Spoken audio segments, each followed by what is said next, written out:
Welcome to the Knox County Board of Commissioners, April 30th, 2026 meeting. This morning we have our Knox County Sheriff with us with an update. Sheriff, I'll turn the floor over to you. All right, so we have a total of 98 inmates, 14 of them being females, 84 males. Our average daily population for April is 97, and we currently have 15 inmates housed outside of Knox County Jail. So we still send those to Shopping County. Shopping County, yeah. That's a lot. We're hoping to bring them all back soon as we get people work through the system and out, released.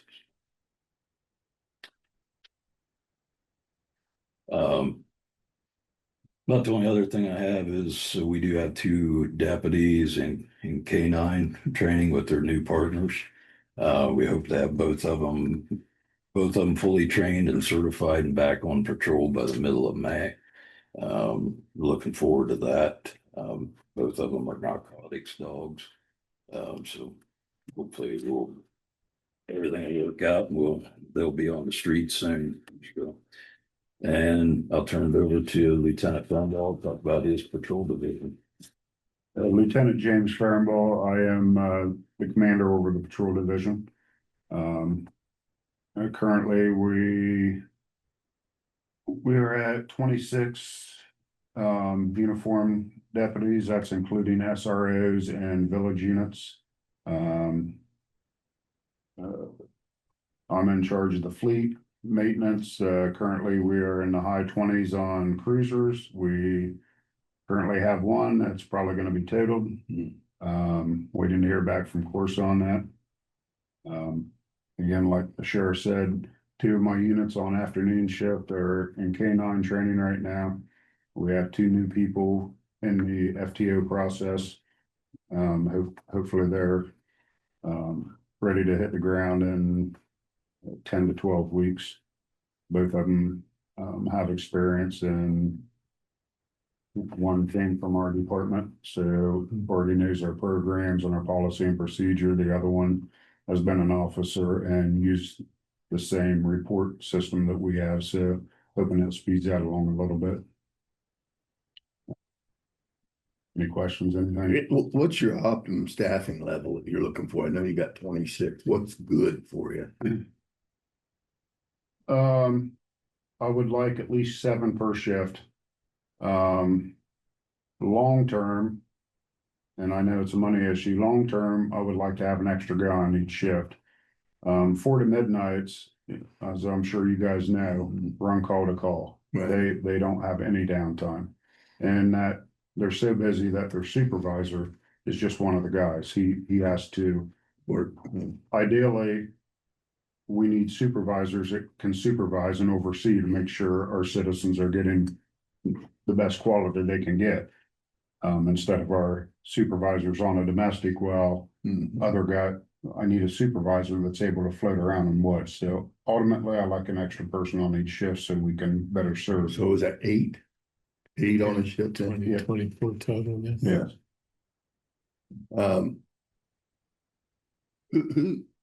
I know that you have a little bit of turnover. Who's your biggest competitor, guys, when it comes to leaving the county and going somewhere else? Where are they going, and who's the competitive set there? Franklin County. Franklin County, of course, the last two that has resigned has been more that they've decided they want to do something else in life. So, Yeah. Yeah. Believe. No, we haven't, not the city, but yeah, usually it's Surrounding county. or around Franklin County that their pay is because of their Short size. Yes. Yeah. And Size makes the difference. do you guys, when you have, when the fairgrounds going, do you guys put a person out there full time during the fair time? Yes, we pull security, that we're in charge of the security for the fair. We usually run 2 people overnight. which would be like 11 o'clock till 6 or 7 in the morning. And the reason we have two is because we've had a lot of issues out of Carney's trying to sneak people in. Well, for officer safety issues, we have to Sure. have two people. During the function, we have 5 to 7 working depending on what's going on that night and the crowd that we expect.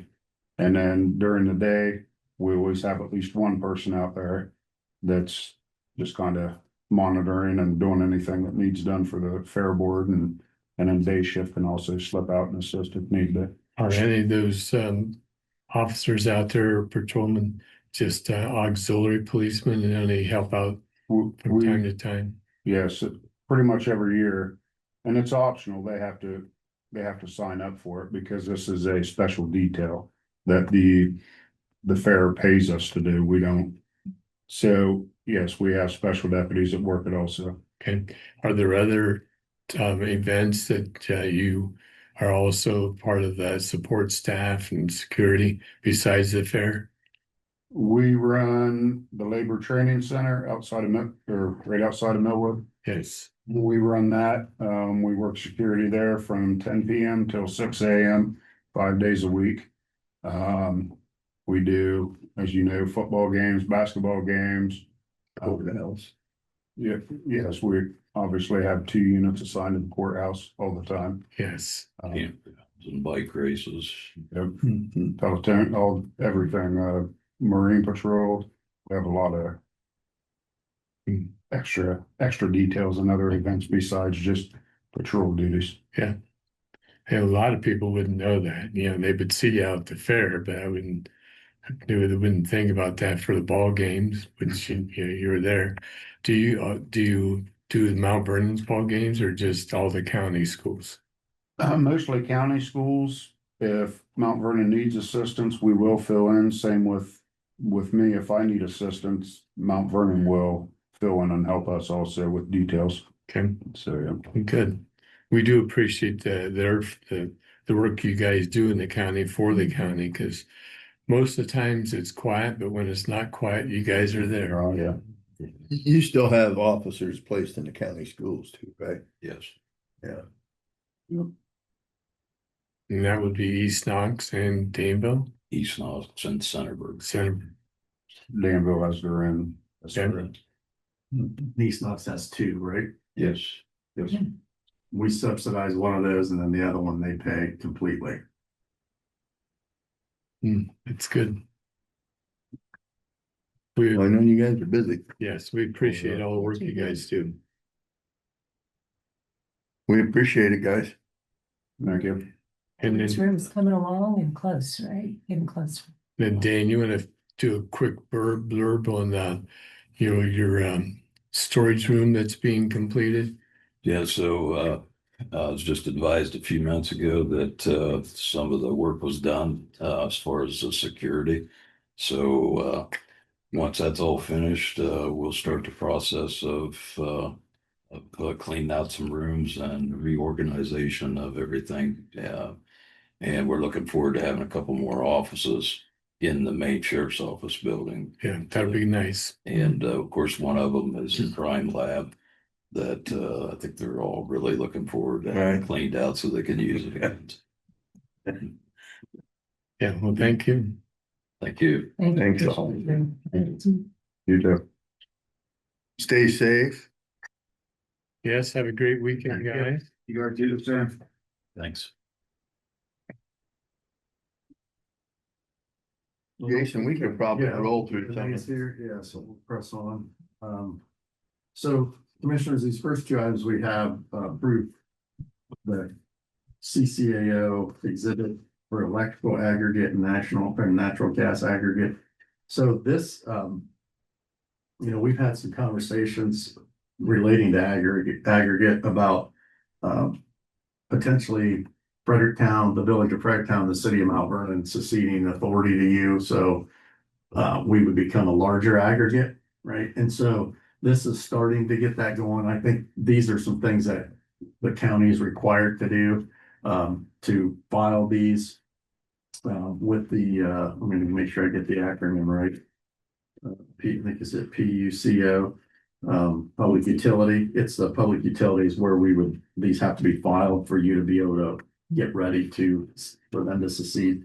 The village and the city have not passed legislation yet for that, but it looks like that could happen in early June. And so CCAO and Palmer is kind of working on getting this ready for you guys. So these are the first agreements. And then after that's done, we're also working with Palmer Energy, and I updated you a while back. We had a meeting in Richland County with 6 other counties that we would start the full aggregate together for those counties. And I think for us, let's see, was it 5 or 6? I think for us, it was Richland County, Morrow County, Wayne County, in Ashland County, and then Knox. I think there was 5. And the key there is then, since we have similar public utilities, we could start to pull aggregation between the counties and then drive the price down even lower. Now, as that happens, it would certainly help the citizens of Mount Vernon and the citizens of Fredericktown because they're in the aggregate program. The rest of the county, non-incorporated areas have voted it down twice that they don't want aggregate. So it wouldn't affect those, but it would affect all of our county buildings that we buy gas and electric for, and then those citizens in the areas that are in an aggregate program. Down the road, we may see if there's any appetite in certain townships. When those elections took place, there was a few townships that it did pass. But we put it on as a countywide non-incorporated area that didn't pass. So it's a ballot decision. It on the is. trustees. The commissioners have to put it on the ballot. You have to let it go on the ballot, and it failed twice. Which is interesting. I don't know why people don't want cheaper gas and electric prices, but it didn't pass. So Palmer has thought about, working with you to see if it's possible to go to the townships where it was successful on the ballot and maybe at least let those townships that wanted it get in the aggregate program and save some money. But we'll see how that, all works out. But this is kind of the first part to help out Frederick County and Mount Vernon. And then the pooling of aggregation with the 5 counties, they're working on proper resolutions to make all that happen. And actually, Chip was a big proponent and kind of understands that whole concept, and he is working on those contracts with the County Prosecutors Association for the state of Ohio. So he's kind of vetting those and working on what those would look like to make all the prosecutors happy to get those passed. So, but anyway, we'll do these. These are the first 2. The first one is for electric aggregation. So moved. The second. All those in favor say aye. Aye. And then we have natural gas aggregation. So moved. The second. All those in favor say aye. Aye. Those need signed. All right, then we have approve a contractor agreement between Knox County Department of Job and Family Services, Rachel Boggs for the Ohio Means Job Summer Youth Coach Program. So we're starting to see these rolling. Yeah, and that's a good program we have too. So, Motion to approve. so second. All those in favor say aye. Aye. And that'll need signed by all 3 of you. We have an MOU, a no-cost agreement between Knox County Department of Job and Family Services and the Chamber of Commerce. What this actually is, it says Job and Family Services, but it's really Opportunity Knox. And it's just basically having an agreement that they will collaborate if the chamber sees gaps or things that are needed in the community for a workforce that they'll work with. So there's no cost, but there is a agreement. Motion to approve. Second. All those in favor say aye. Aye. Aye. And that's all of you sign that. Utility permit for Brightspeed on Deal Road, Clay Township. Motion to approve. Second. All those in favor say aye. Aye. Utility permit Brightspeed, is it Collison. Rollison Road, as I say it, Martinsburg Road and Clay Township. Yep, so moved. Second. All those in favor say aye. Aye. Then we have Mercury Broadband, Apple Valley Drive, Brown Township. Motion to approve. Second. All those in favor say aye. Aye. Northridge Heights Drive in Brown Township. So moved. Second it. All those in favor, say aye. Aye. And then Mercury Broadband Floorwood Drive, Howard Township. Motion to approve. Second. All those in favor, say aye. Aye. Mercury Broadband Apple Valley Drive, Howard Township. Motion to approve. Second. All those in favor, say aye. Aye. And then another Mercury Broadband Apple Valley Drive, Howard Township. Motion to approve. Second All those in favor, say aye. it. Aye. Bright Speed on Claret Street, Clinton Township. Motion to approve. Second. All those in favor, say aye. Aye. And then Mercury Broadband Monroe Mills Road, Brown, Monroe, and Howard Townships. Motion to approve. Yes, so moved. Second. All those in favor, say aye. Aye. And then the last one is the Energy Co-op, Dealer Road, Mill Road, Brown Township. Motion to, Good. Go ahead. Once. Second. All those in favor, say aye. Aye. Definitely getting a lot of broadband out. There's gonna be some internet somewhere. We've been doing a bunch of them. And I'll send the bill list down for you to look at as well, and then I think, it says sign, I think. DT and here.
You can tell them.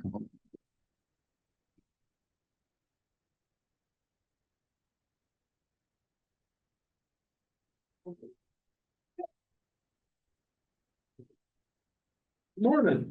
Good morning.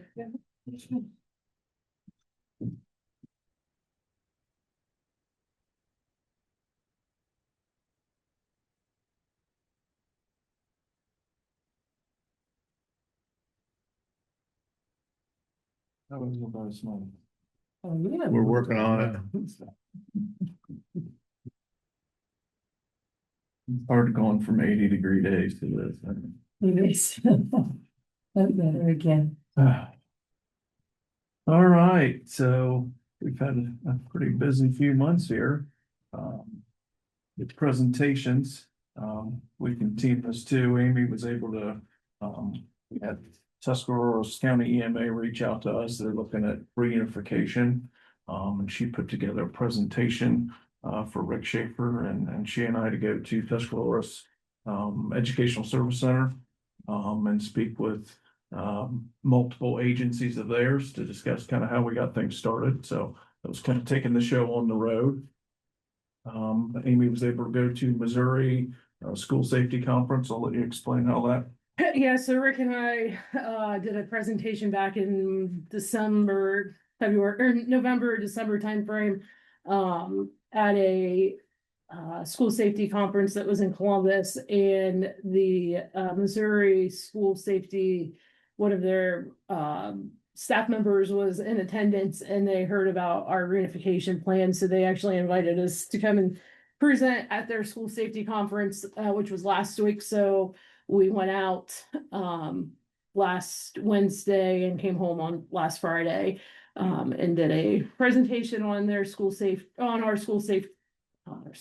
Oh my gosh, our school reunification plan. And then we were able to attend their school safety conference. And so we came back with some really good ideas. Mental health was part of their school safety program. So we were able to pick up some resources to be able to share with our schools and to be able to use in our reunification plan. Is that Rick Lanuza? No, Rick Schaefer from Mount Vernon City Schools. So I'm also with our EMA association. I'm our co-chair for a K-12 education preparedness caucus. We've had 2 meetings so far. The last one we did was on our school reunification plan again. JT, Rick, and myself presented to our fellow EMA counterparts throughout the state. I think we had about 30 people on that call, had some schools. So we're just trying to share what we've done, especially since we've had an activation now. We can share what worked, what didn't work, and all that good stuff. And I guess I'll keep on going. We have our PIO lunch and learn group that we have formed. We have our meeting today. So what's PIO? Public information officer. So as we know that communication is super important when it comes to any type of event planning, and then if we do have an emergency. So we get together with our various groups in the county. This will be the 3rd one that we've had. We had a tabletop earlier or last fall, and then we had our first one back in January, I think, and then we'll have this one today. So we have about 20 people that participate in it. And then the National Weather Service, we did our Skywarn class last week, 2 weeks ago, I guess. We had about 15 participants for that. So that was really good about teaching us what the different clouds and the different formations are and how they come up with their weather forecast. So it was really informative. I was part of the active threat training for the Knox County Learning Center. That's one of the schools we've tried to get into for quite a while.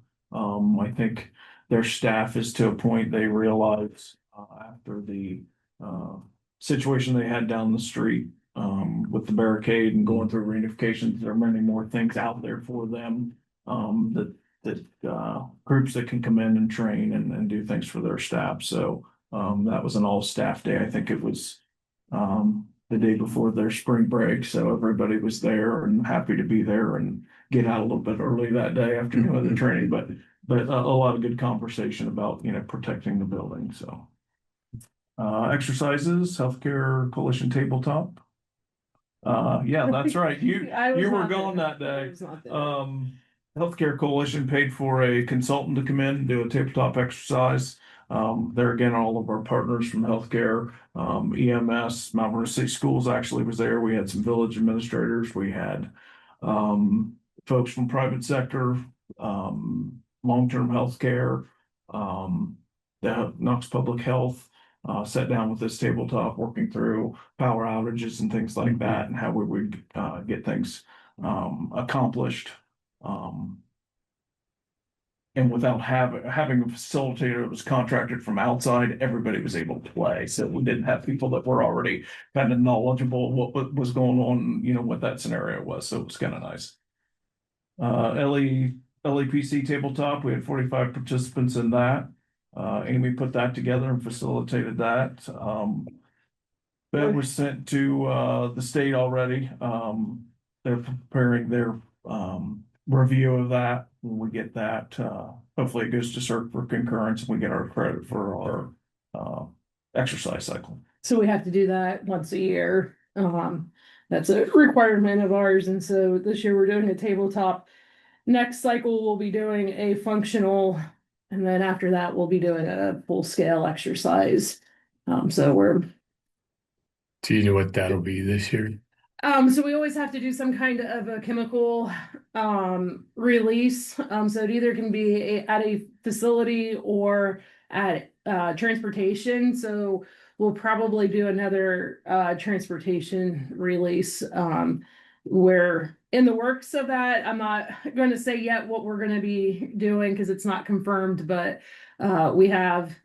So that cycle doesn't start until July 1st. So we have from July 1st of 26 through June 30th of 27 to get that exercise. I know the done. one year you did a cattle turnover or something like that. So that was just training for our first responders. That wasn't a hazmat situation. So this one we did it as a propane truck that turned over in front of the career center, in which then a couple weeks later they had a gas line that got hit and had to evacuate. So So they'd seen it before. At least. yeah, we've at least that we've talked about it of, hey, this is what would happen if you have any kind of propane release. So and then a couple weeks ago, I helped with Holmes County LEPC exercise. I evaluated the hospital for their exercise. And then last week, I went over to Delaware County for a statewide exercise with their Emergency Operations Center. They had a tabletop exercise that an incident happened during their Little Brown Jug race, where there's about 20,000 folks that are at their fairgrounds. And so they worked through scenarios and then how their emergency operations center functioned between the state and the county level. So question for you, when you're dealing with Delaware and other county, this means you guys would collaborate if there were ever a mass type? absolutely. Oh, yeah. Yeah. So they come here for our exercises as Right. well as, there again, we talk about, the EOC, if it's a major incident and she and I are out in the field, we have the ability to call on those folks to maybe manage our EOC Sure, or sure. part of our incident command if we need to do that. That's the power of that joint exercising. It's just building those trusts and not having to call in folks that we might not be as comfortable working with. So We build our resource list. We have those shared on base camp with the other counties, so they can, if they need to call Barry Lester at 3 o'clock in the morning, they know where they can go find your phone number. Yeah, good for you, Barry.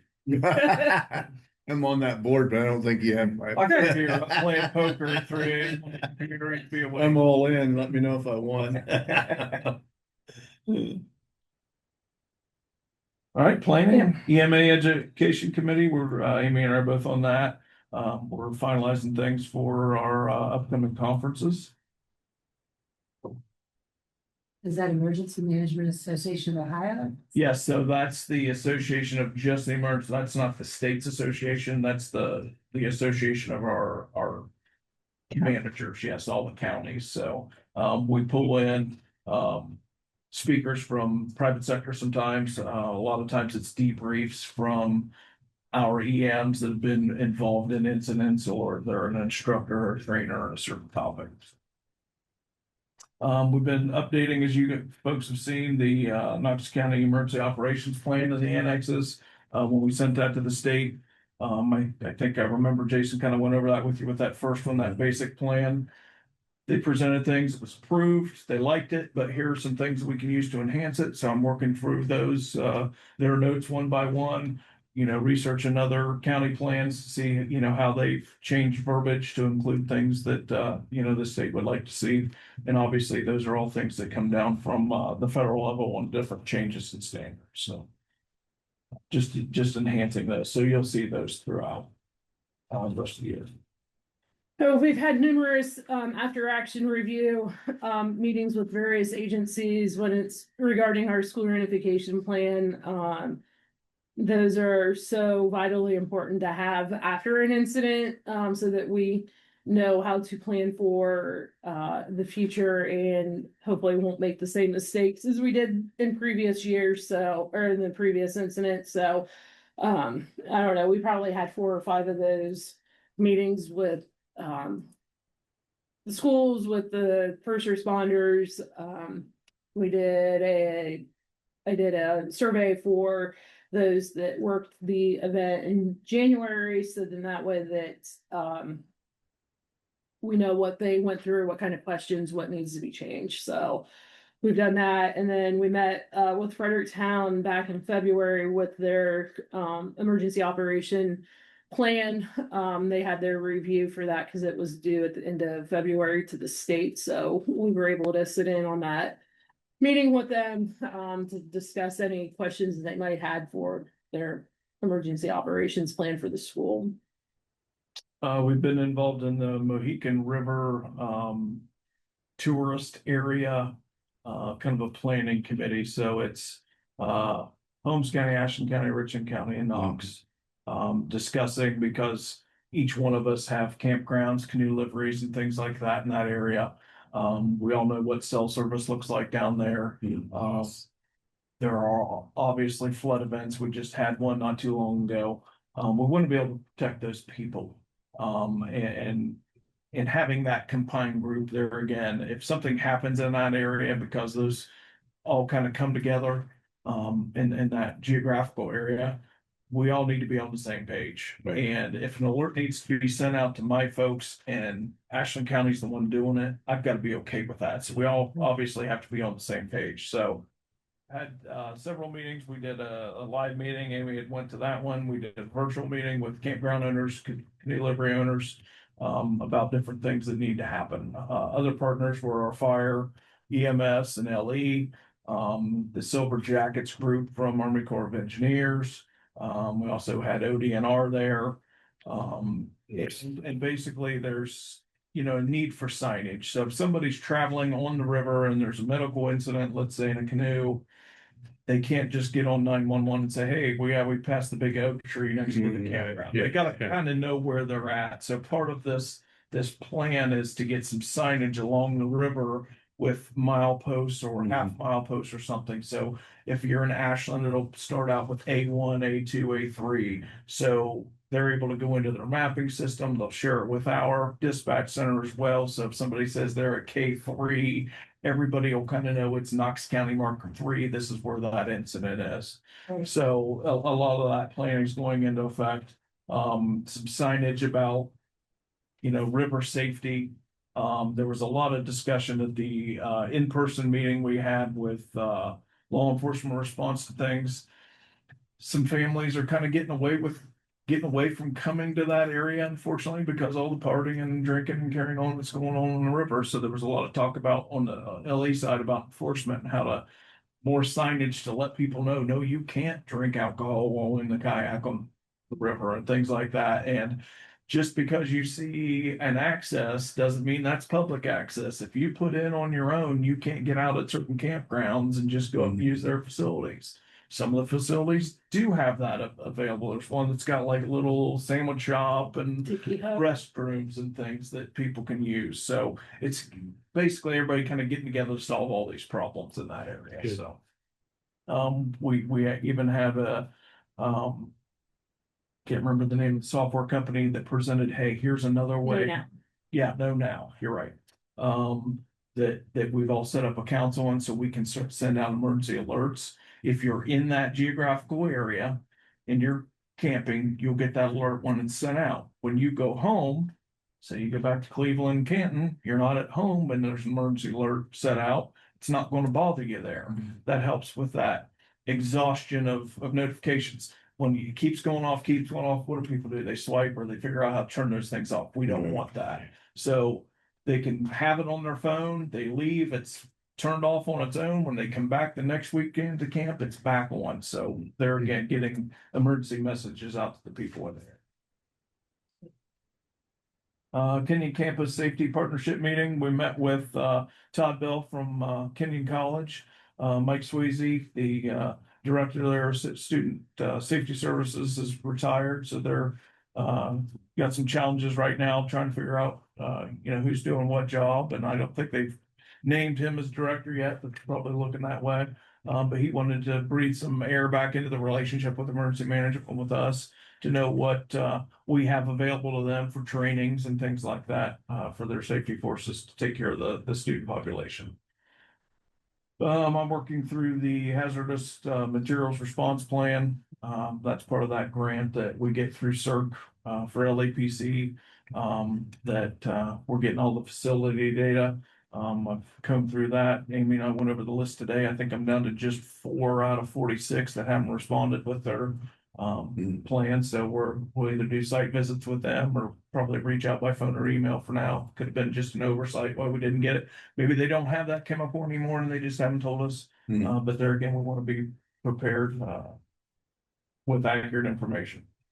Amy sent out the Knox County Fairgrounds plan. Did you get all the responses from that? It's not due yet, so I'll be Okay. there. She's got that updated and sent out for any suggestions and things, but that'll be finalized obviously and signed off on before the fair. And you guys, I believe, are signature on that line too. Is it pretty similar to last year's? Yeah, not a lot of changes. We're in the final review of the Knox County Hazard Mitigation Plan. That's been given to the state and uploaded into the portal. Still waiting on at federal level for any sign off or okay. FEMA's not open right now, that they're physically looking at the plans like usual. So we don't know what that's going to look like, but it's nonetheless holding up, our grant dollars. Our consultant we hired to help do that. Had numerous conversations with her. She said she's not eating bologna and ramen noodles right now, so it's okay. But I think it's outstanding of about $6,000 of reimbursement money from the state that I'm waiting on to get her paid. That'll be done. We went through the Knox County Schools Active Threat Plans, so I got with Justin and Maps. That was kind of the last part of that. Got all the maps updated. There are obviously some road names that have changed, annexed into the city and things like that.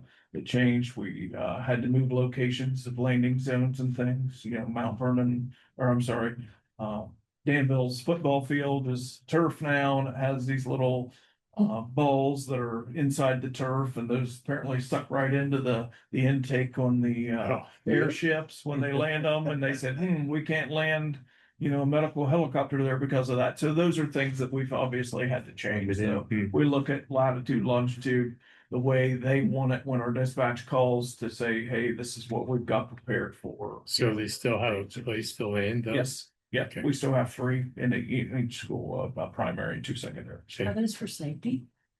Those on the turf? I think that's just the makeup of the rubber. Yeah, that's how it is. And apparently there's probably been some damage, expensive damage to helicopter at one point or another. They've learned that, hey, we can't land on those. So, well, there again, changing things like that have happened, and they've been pushed out to all the fire departments and law enforcement agencies with the updates. The grants, hazardous material preparedness grant, we received the award on that. It's a reimbursement, and in July we're planning on co-hosting with Central Ohio Joint Fire District a lithium-ion battery and electric vehicle emergency class in July. Down there, the 2025 EMPG, that's Emergency Management Performance Grant. We just signed the last week grant agreement on that, and that actually went up about $3,000 to $58,980. So I'm able to go ahead and submit cash request on that. Education, we had 1 day of online Ohio EMA trainings with the annual spring conference, and the topics were school safety and reunification challenges. It was kind of nice to just be able to sit back and kind of check boxes about things that the presenters were saying that we need to think about, that I'm like, we got that, we got that, we got that. So did get a few little tidbits to help kind of enhance ours, but for the most part, we hit the mark. There was one that was kind of local to us, flash flooding, 2 events in one weekend. It was Fairfield County did one. They had a music festival of sorts in Lancaster, and they got a flash flood with people on site. Really? What do they need to do? Well, 2 days later, after things had subsided, guess what? They get a heck of a rain again, and everything's reflooded. So it was about how they dealt with both incidents and all their partners that they need to get through. Landslide hazards and implications for public safety. That was kind of a national presentation on, obviously we don't get those giant mudslides like, we see out in the Northwest, but we do have land subsidence and things like that happen. So got a little bit of information for that. Interstate mutual aid, they went over the process of what that looks like when you're asking for cell phone towers, mobile cell phone towers and things like that. And then that was online for National Weather Service, weather aware and storm warnings for emergency managers. I've been busy. So I participate in a monthly IEM, which is our International Association of Emergency Managers K-12 caucus membership meeting. That's once a month. That's held. So there's participants from all over the United States, and it's nice just to hear about what school safety stuff that they deal with across the United States. I participated in a National Weather Service training for hazardous materials events, and how National Weather Service can help with that if we ever have a spill and it's large enough that would affect our larger population, and how the National Weather Service can support that type of an event. I've taken a couple of cybersecurity classes. We attended our spring EMAO conference that was last month, I guess. And then the day after our EMAO conference was the VOAD conference, which is the Voluntary Organization Active in Disasters Conference for Ohio, which was really good. There was some presentations that we were able to listen to that we never really thought about who needs to be considered when it comes to disaster planning. So that was some really good ideas, and we had some good conversations afterwards. And then another presentation through IEM about school nurse and hospital partnerships for patient reunification webinar. That one was presented from a group out in California, where they had issues of reunification at the hospital. And so they talked about how they're using nurses to go to the hospital if they ever have a activation of reunification. And so of course out in the larger metropolitan areas, there's multiple hospitals, where here, we're lucky that there's only one. But then if they do have to get transferred to Columbus, that we'll know most likely where they're going, and we can track patients a little bit easier on that aspect. And then I did 2 weeks ago, I co-facilitated Leadership Knox with Ag Day this year instead of Government Day. So we had a successful day for that. I think we had 34 participants. We stayed in at the 4-H center there at the fairgrounds that morning. So they toured the Ag museum, and then OSU Extension and Soil and Water did a panel together, and then Andrea talked about 4-H numbers, and then Noel Alden spoke on our Pearl of Wisdom, and then that afternoon we went to the petting zoo up in Fredericktown, Ag Infotech, and then visited the farmers co-op at the ag facility right beside Ag Infotech. And then we ended our day at the winery, and then we brought it down. Get rid of, yeah. They were super happy to visit the winery, in which, you know, that as a lot of ag hobbies turn into a job then. So that was kind of a theme that day, because that was what with the petting zoo, that was a hobby. And then she just kept buying animals, and That then was the wine. and the winery was Yeah, a started out hobby. as a hobby and then turned into a full-fledged wine. Yes, so and they We strategically put that at the end of the day. we did. We did. And then By the way, there was free pizza. and then Fredericktown's FFA teacher was able to come and speak the last 20 minutes at the winery then to talk about FFA. So we had both 4-H and FFA representation. So overall it was a great day. And so most likely I'll probably sit on the steering committee again next year. And meet at the winery. And meet at the winery, yes, they and maybe we'll be able to visit another winery in the county. So yeah, that was a good day. And then, like I said, that we were able to go out to visit the school safety conference in Missouri. So and then those other activities are our normal occurring. Most of them are quarterly meetings. So. Sounds good. Any questions? Where is that up at Fredericktown, the petting? It's in Ankeny, so Okay. on It's probably really not in Fredericktown, it's out. outside, yeah. Okay. Wait, I think you guys have what about Waterford, Yeah, we have no, Belleville. other side, other side, ain't it? Ankeny Yeah. Town, That's your 95, neck of- yeah. Neck of the world. It's Tom Hinkle's on farm. Oh, Horse okay. farm, you know, Yeah, across from Lady Park. sure. Yeah. So you let people come in and pet your camels? Oh, well, we have people stopping thinking they're at Traveling Acres and they end up around us. Jason had mentioned to me, which I thought was kind of cool, our new transit building. If ever you need, there's plenty of room for a command center down there, and I thought that was pretty cool thinking, actually. Because it's definitely big enough to set something up back there in the back if you ever needed to. Well, and that might be an option for us, just kind of thinking out loud. You know, Mount Vernon Fire Department training room Mhm. is kind of one of those secondaries. If we have something downtown that we've talked about. With that being said, you've got emergency vehicles and personnel in and out with Mhm. large scale events. Their parking around that area is not the best. Once you start getting those folks in, Commerce Park might be a good idea. Yeah, like I say, there's Probably 100 people plus in that conference. Yeah.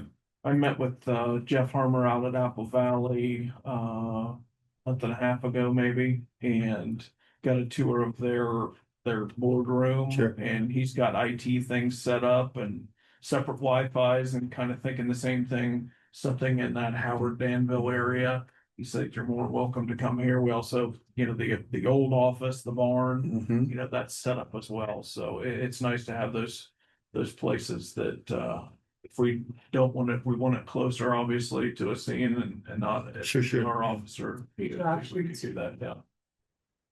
So, yeah, Especially when you talk Jason about mentioned inclement it. weather, you know, Yeah. it's nice to be outside, and Yeah, yeah, not days like this, you don't want to be out too awful long, and No. I can think of a lot worse. yeah, absolutely. Been there, done that. It's not fun, so. Well, we appreciate everything. Thank you. Yeah. And I appreciate It looks like you need to stay busy. the electric they pushed in out there beside the new building for us, so that's kind of nice. Get me over with in the summer. Well, they're gonna use the old building to put their thing in, right? His trailer. Yes. Yeah. Yeah. So I made another call to Todd, letting him know after our last conversation, so. Yeah. Waiting on that. Well, thank you. Good job, guys. Appreciate it.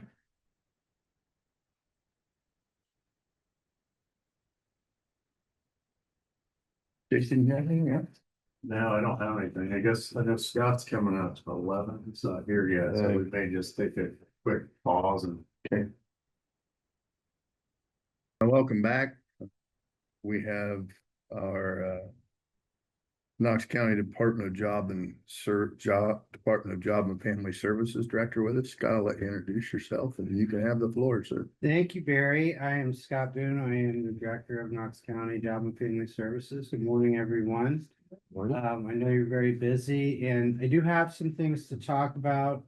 But also want to be sensitive to your time. I am receiving the agendas. Thank you now for that now, Yeah. Jason. And it looks like you've got a full boat the rest of the morning, but we're certainly happy to answer any other questions that you might have as sidebars. And I'd like to talk about public assistance first.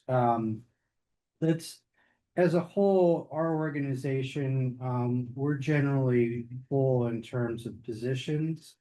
Public assistance is a bit of an exception. We currently have five ERS vacancies. ERS is eligibility eligibility referral specialist positions.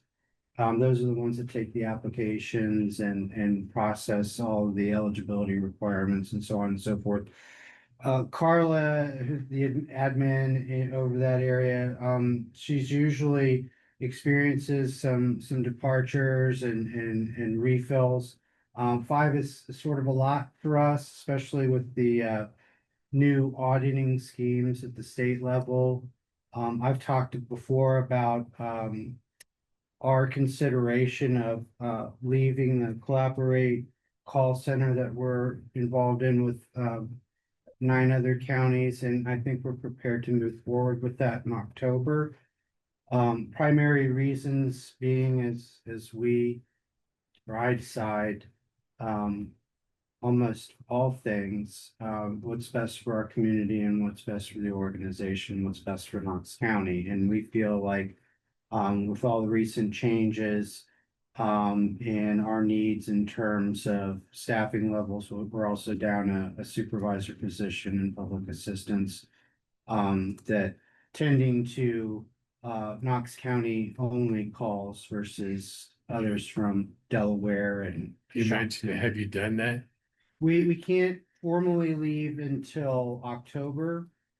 Okay. And there's a planned group discussion in May that we were gonna, or I was gonna take part in with the other directors, and after talking it over internally, I think what we're gonna be prepared to do is provide our notice to them this week or early next week that, you know, we're gonna opt out of those types of activities. We'll still support the group, we'll still support the person that collects the data and does the research analysis for the calls and all those different types of statistics, but I think it's time to pay attention to just things that are happening in our own community. We've always been happy to help. We've helped a great deal and we've received help as well. But we're now at a day and age where I think we just concentrate on what's going on in Knox County versus some of the other neighbors that we share. So that'll move forward, but the official separation can't occur until October. That's a state requirement for whatever reason. So that's coming. And then I just got some statistics that I'll share with Jason that he can provide with you, just in terms of Medicaid expenditures, the cash assistance or TANF, temporary assistance for needy families, and SNAP, which is supplemental food stamps, supplemental nutrition. Have we had any more issues of SNAP and people stealing? Not that I'm aware of, Bill. I think the state has implemented some better oversight in terms of card readers and those different types of things. So, and we had some before. I think last year I talked about, you know, we'd gotten some referrals from the sheriff's department in terms of, Mhm. you know, some locations that have been hit locally. But I haven't heard any of that for a while. So I have some numbers regarding to that. You know, sometimes you're interested in the number of food stamp recipients that we have as of early this month. Households in Knox County, there are 2,235.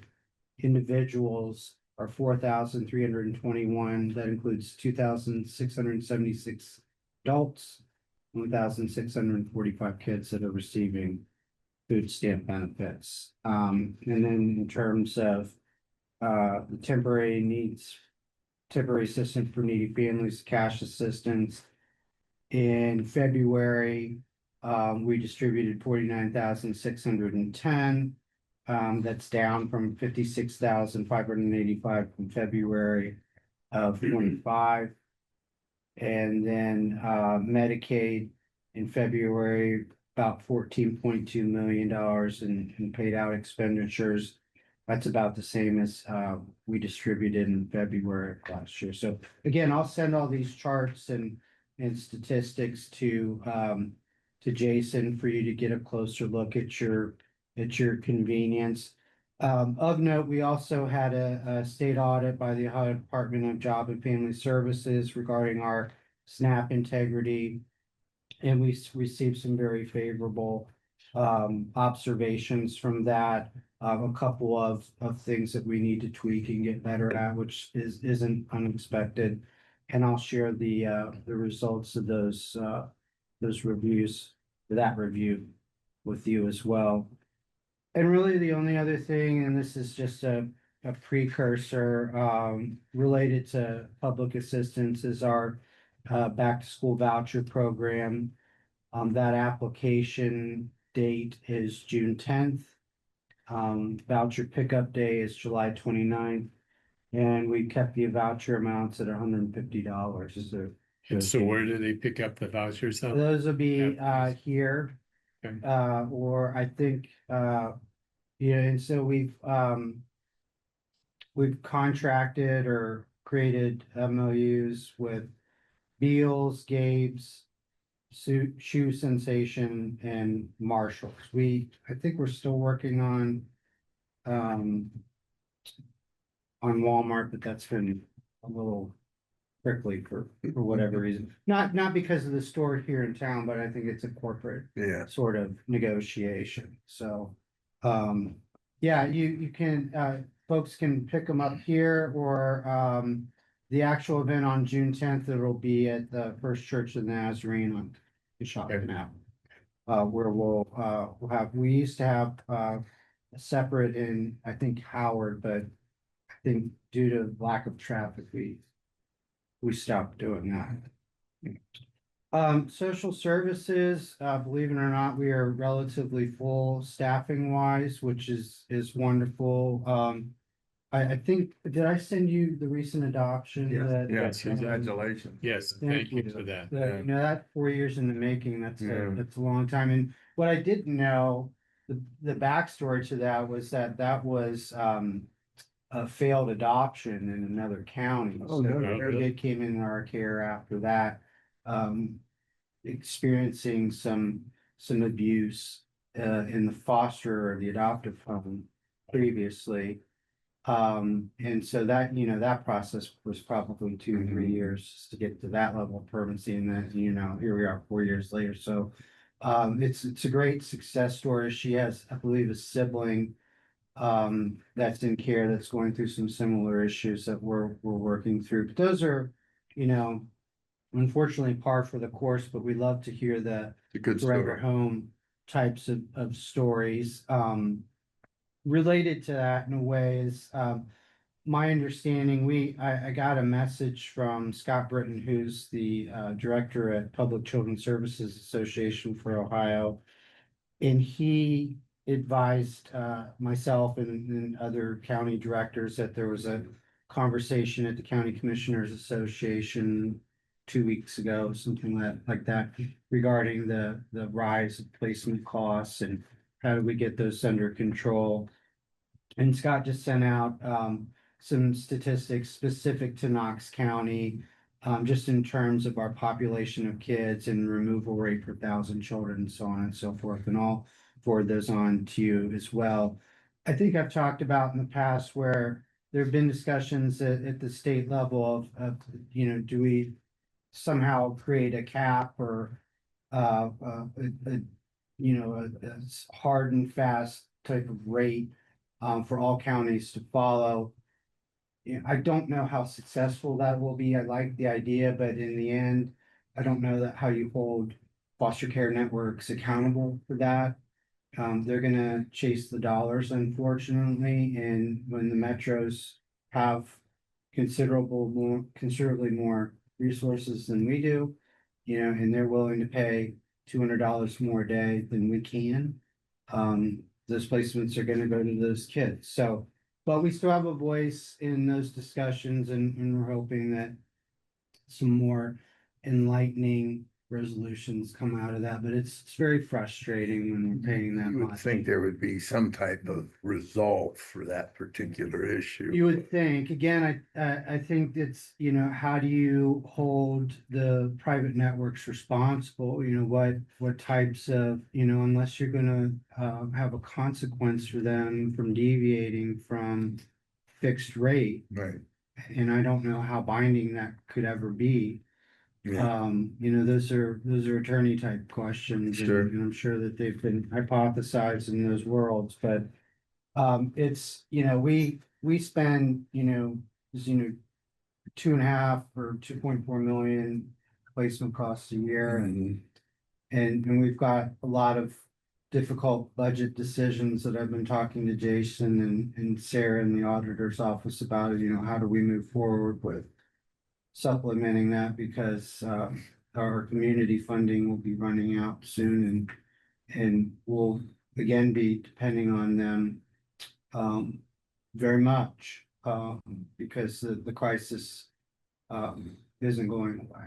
So, but we have the adoption story, we sent 6 kids home a week or two ago between parents and kin. So, but as Jason reminded me, it's not just, the foster care costs, it's the adoption subsidies, it's when kids are placed with relatives that there's still costs associated to that from us. We're happy to pay it because it keeps kids out of homes with strangers, but there's still expenses. So Mhm. we'll get deeper into that within the coming months and we'll land on some difficult decisions and obviously either I or Jason, between the two of us, we can keep you updated on that. But as always, we appreciate your support. Doing a great job. I have a question for you. I thought Yeah. earlier I might have heard audit and funding and staffing. Are those related? Are you funded and audited by staffing?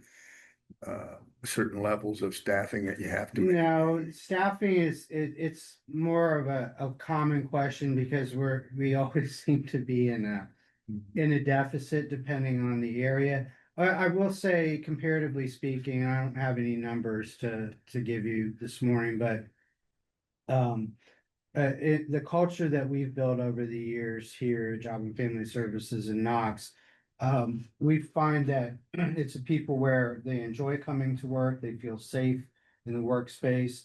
We give them the flexibility in terms of scheduling, but also they know that they're accountable for a certain amount of hours a day and certain tasks and activities. That's where the audits come in, where they are evaluating our performance, they're evaluating certain milestones and prescribed outcomes where we have to hit these particular percentages or numbers. And if we don't, sometimes that costs us money Right.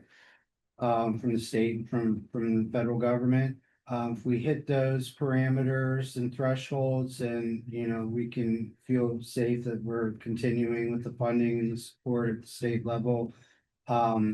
Sometimes we feel, especially in the workforce world, they're particularly unachievable. But that doesn't keep us from reaching the goal. And so we weave those expectations into our conversations every day with supervision or our all staffs or when we're reviewing evaluations, those different types of things. First and foremost, I think where we're successful and where we're good at keeping people is, we treat people with kindness and integrity and respect. Sure. Both inside and outside the building. I hear lots of horror stories and have throughout my career about, we're down half of our caseworkers in social services and those different types of things. And when I first came here over 10 years ago, we had similar challenges, but we built things over time to where this is a place where people feel that the work that they do is important and we receive a different level of respect and appreciation, I think, from a lot of our community partners. And we have great relationships with other professionals and entities in the community. I don't think that we could do or be as good as we are without our support from law enforcement or the healthcare community and DD and those different types of places. I'm leaving a lot out, but that's sort of I don't know if I answered Yeah, your you question, did. Thank but you that- so much. Yeah, I know it's, there's so many acronyms and Yeah. and things that we throw around in our world, but that's sort of a general breakdown Sure. of how those differences come about. And then the last thing I have to share is, and I hopefully have sent this out already, but I guess consider this another reminder that our career and apprenticeship fair is going to take place next week on May 5th from 10 o'clock to 2 o'clock. That's at the Opportunity Knox building at 17604 Coshocton Avenue. And Brandy, who's our Brandy Booths, who's our admin at Opportunity Knox, along with one of the supervisors, Connie Oliver, they put together 44 employers that have registered for the event. And that is also, in addition to that, 2 military branches, 3 apprenticeship programs representing plumbers and pipe fitters, fire laborers, Central Ohio Carpenters Union. We're expecting another great turnout. Is that when all the students are get Is shipped this- in? Yeah, well, no, Same that's as at the that's field the- house last year? that's a separate event. This is the more around apprenticeship fairs where I think last year we had around 250 job seekers that attended. Hmm. One that you're talking about, that's where they They got had the it at the kids in. field Yeah. house, yeah. They were Yeah. busting them. We're gonna do that again, but this is a separate event. We like to try to stay current and remind people that we're here and these are the resources that we have available. It's so complex at Opportunity Knox in terms of the programming and the things that we have to offer.